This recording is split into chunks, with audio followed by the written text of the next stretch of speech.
Hey, welcome to the Summit Host Hangout podcast, where you'll learn how to plan, strategize, and launch your profitable online summit. No influencer status necessary. I'm your host, Krista from Summit in a Box, and I have such a fun episode for all you side hustlers out there today. And really, this episode is going to be perfect for anyone running a busy business who's short on time. But we're going to be talking specifically to those of you who have another job taking up a big chunk of your time and want to fit a summit in without totally stressing yourself out. So to help, I have brought a guest who's an expert on this topic. She's a business coach for women with full-time jobs who want to grow a service-based business. She focuses on time management and systems that allow for business growth while still having time for work and home life. She's the host of the Side Hustle Freedom podcast and the host of the Overwhelmed to Organize Summit. I know what she's going to share with us today will be so darn good. So let's dive in and talk with Kari Roberts. Welcome, Kari. I'm so excited to have you here today. Hi, Krista. I'm so happy to be here. This is going to be so much fun. This is going to be awesome. Before we dive into all of this time management goodness, tell us a little bit about you and your business. Well, I am, put simply, a multi-passionate entrepreneur. I kind of don't like to say no to things, so I just kind of make room for it. But I am right now, which I don't know if you and I have talked since I've made this pivot, but I do online business management for service-based entrepreneurs that have online businesses. And I also do half-day intensives for business coaching. And I still do freelance makeup on the side. Oh my gosh. And I still am a physical therapist part-time. So lots of little things. Oh, like little big things though. That's amazing. See, this is why you're the perfect person to be here sharing this with us. And you launched a summit with all of this going on. So tell us a little bit about the Overwhelmed to Organize Summit. What was the goal behind it? How did you feel about it? Like, how did the time management stuff feel to you? Anything you want to share? We are all yours. Okay, so I might just start going. So if you want to stop me, just interrupt. Just go. So Overwhelmed to Organize the Summit was something I created really to serve my audience. I really felt like the side hustles, those of us who are creative entrepreneurs online, I felt like we didn't really have a home online because so many people are talking about going full time, or when they talk about being a side hustler, they're talking about past tense. And I was really wanting to create something that would highlight the journey and the beauty and really give support to people that are side hustlers.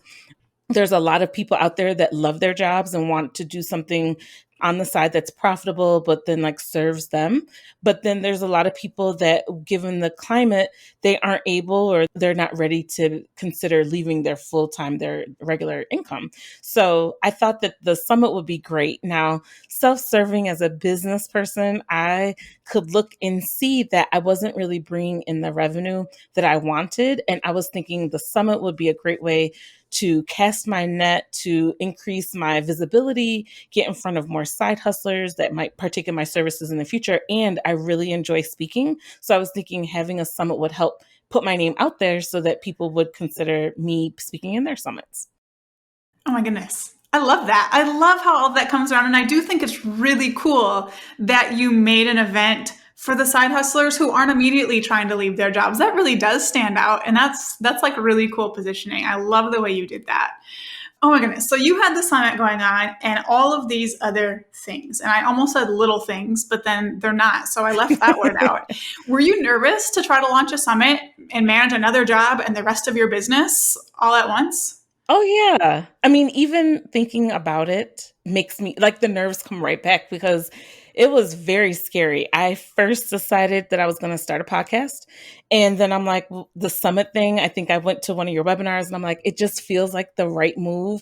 How am I going to make it work? And you're like, can you stop doing A so that you can make room for B? So what I did was I batched my podcast kind of right after I decided to start it and used that time that I was doing my podcast, stopped blogging, and was like, this is what I'm going to do. And I am a student of Summit in a Box. The plan was like 90 days, and I just could not wrap my mind around 90 days. Plus, it was the fall of 2020. I knew the election was coming. I knew holidays were coming. So, and I am a planner, an achiever on the Enneagram. Like, I have my to-do list. I am a total planner. So I was like, I'm just going to back it up and give myself 5 months instead of 3. So when I pulled out 5 months instead of 3 and I went through your program, I adjusted a lot of the due dates. it was a very comfortable process, as scary as it is to launch a summit, being that like if I knew there was a due date in my ClickUp and I just knew it might take me 20 or 30 minutes to get whatever test done, and I just will do this week's task and worry about next week, it was like a way that I really enjoyed the process of hosting my summit. But I had to, full transparency, before I decided to host my summit, I did not work my business in the weekends or the nights. And that did change hosting the summit. I went back to like hustle mode. I was definitely in this office till late at night, sometimes getting those tests done. I was definitely doing it on the weekends, which if we weren't hunkering down for quarantine, that might have looked a little different, but we are hunkering down for quarantine. And my husband loves to binge watch TV shows. So he was binging shows and I was in the office like doing stuff. So if it wasn't the pandemic, I don't know how I would have been able to maneuver. One other thing, my physical therapy job is a part-time job. So I worked at 20 hours. So ideally, I have 20 plus hours during the week to work my business. And like I said, I wasn't bringing the revenue like I wanted. So I had the time that I would have allocated to client space, I had to allocate to the summit. Oh my goodness. There are so many good gems in there for people who do feel limited on time and how you can work in a summit. So you identified things that you were doing that you could either get all done in advance or that you could just stop either permanently or temporarily, and that freed up time for your summit. I love it. I'm all about that. Yeah. You also increased, you took this, all of this into account with your timeline. You didn't come in and say, I'm going to host a summit in 2 months. You're like, no, I got a lot of stuff going on. I don't want to drive myself crazy. I'm going to give myself 5 months instead. And I appreciate that so much, that even though I bet, like, I'm sure it was so exciting, you would have loved to just do it and launch it and get it out in the world. You're like, no, take a step back. It's going to be better for me and better for everyone else involved if you took that extra time. So I had to highlight that. I also loved, I have a list of things that you're saying. Like, I was like, yes, yes, yes. You took it one day at a time. And I can see someone who already has a full life, a full business, coming in to host a summit and looking at it as this one big project and being like, oh my gosh, I don't know if I can do this. But you said you loaded the tasks up into ClickUp and it was one day at a time. Went to ClickUp, worried about only what it told you to do that day. Whatever was coming up later came up later and you didn't have to worry about it. And I feel like that probably just freed up your mind every single day, like while you were working your part-time job, while you're trying to, be a good wife, not having to worry about all those tasks on your list. It was just that day's tasks. I think that was so cool. Yeah, something else that I did is I got scrappy because in the midst of the 5 months, I did get a couple extra clients. So I was terrified to bring on help because I'm like, everybody I know that's reputable, it works off retainers. And I just didn't think I would have the regular income. Well, my mom had retired and I was like, Mom, I need a virtual assistant, which is pretty much a secretary, which is what you did at the hospital for 20 years. So can you, if I can send you the Loom videos, can you be my assistant, like on an as needed basis to get me through this hump? And so she was like, as long as, I don't want to mess anything up. And I'm like, well, in the world of entrepreneur, like online stuff, you're going to make mistakes. So I just need you to just try your hardest. Like the mistakes will come, we'll work them out. She managed all of my speaker outreach. So then I could focus on like building my website, changing up the copy, creating the templates and all of that. Oh my gosh, how cool. I have like goosebumps. I think that's adorable. I bet she was so excited to be able to help. Yes, and now she's still referring clients. Like she just texted me the other day, like, I'm getting my hair done. What do I give them, your email or your website? I think this person needs your services. So that was pretty fun. Oh my gosh, I love that. Okay, you did so much cool stuff. So let's kind of turn it into like a step-by-step. What are some steps someone else can take to manage their limited time, whether it's a really full business or a full business and a full-time job or part-time job, if they want to run a summit? What are some steps they can take? So there's 3 steps that I came up with. And the first thing I think that people need to decide to do is, are you going to DIY from beginning to end? Are you going to outsource? And are you going to do like a hybrid, which is kind of what I did? If you're going to DIY it, then definitely back up whatever project that you're working on and give yourself more time, because it's going to take you longer because you already have a full plate. If you have the means to outsource and find the right help, then that can save, you're either going to spend time or you're going to spend money. So you can save the time, which is, a finite resource that we can't ever get back, and spend the money and outsource and get the help you need. Or you can spend the time and save the money if you don't have it in DIY, or you can kind of like do a hybrid. So that's the first thing. Decide is like, who's on your team? Who's going to be playing what positions? Then after you do that, I think you should map out your process or what the steps are. Like, even when I decided I was going to do Summit in a Box, before I even pulled out my credit card, I knew there was some stuff I was going to have someone else do. So it's like, once you know who's on your team, then figure out what the plan is. And if you're doing a summit, of course, I would say invest in Summit in a Box because the plan comes with the program. But if you're doing something else, then sketch out your plan to the best of your ability and build in wiggle room, knowing that there's stuff that's going to come up that you don't know because it's the first time. And even if it's not your first time, life happens, like who knows? And then the third step I would do is give yourself hard due dates. So like every task, this is the physical therapist in me. It's not a goal without a due date. So it's like, if it doesn't have a due date, you can't measure it. It can't be repeated. It's just floating out there. So I had hard due dates and soft due dates. So some of the stuff I moved out to stretch out was like, okay, like I really want it done by the end of the month, but if it goes over, that's okay. But then hard due dates, like, when do I need the yes or no from the speakers? When do I need those presentations?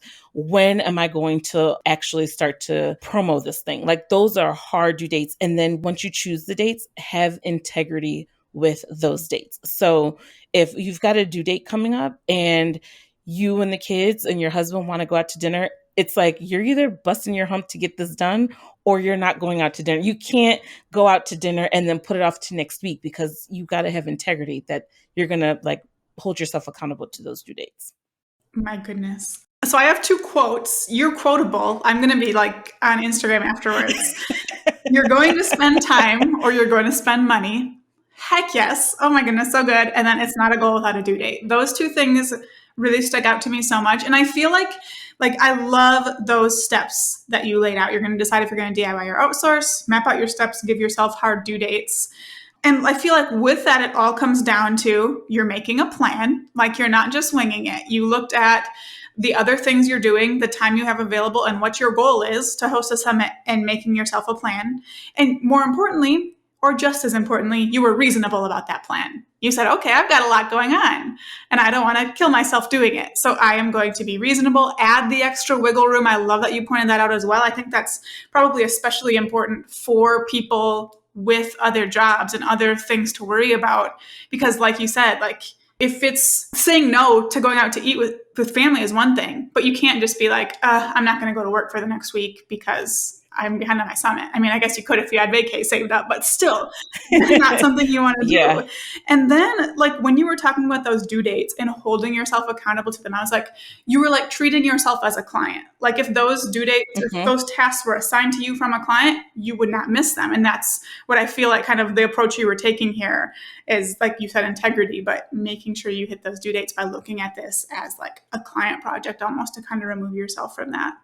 My summit was the end of January 2021, and I decided to started working on it in September. So I had to overcome Halloween, Thanksgiving, the US election, Christmas, New Year's. And then when I started running ads is when we had the debacle at the Capitol. So it's like my ads took a nosedive. So I was like, well, forget this. I'm just going to rely on word of mouth. But I was able to make that shift because I was that certain. I'm like, I have talked this up. I've got good speakers in my corner. I've got the attendees rolling in. And so that's another thing that comes to just giving yourself extra time. So if they do decide to overthrow the Capitol and Facebook ads go out the window, then you still have like structure behind your project. Yeah, and I think that speaks to the way you chose your speakers and probably your relationship with them too, where you knew you could count on them. And it wasn't like you just wasted 5 months of your life because your ads aren't working. You had that, I'm going to say backup plan, even though like speakers should be a primary part of your plan.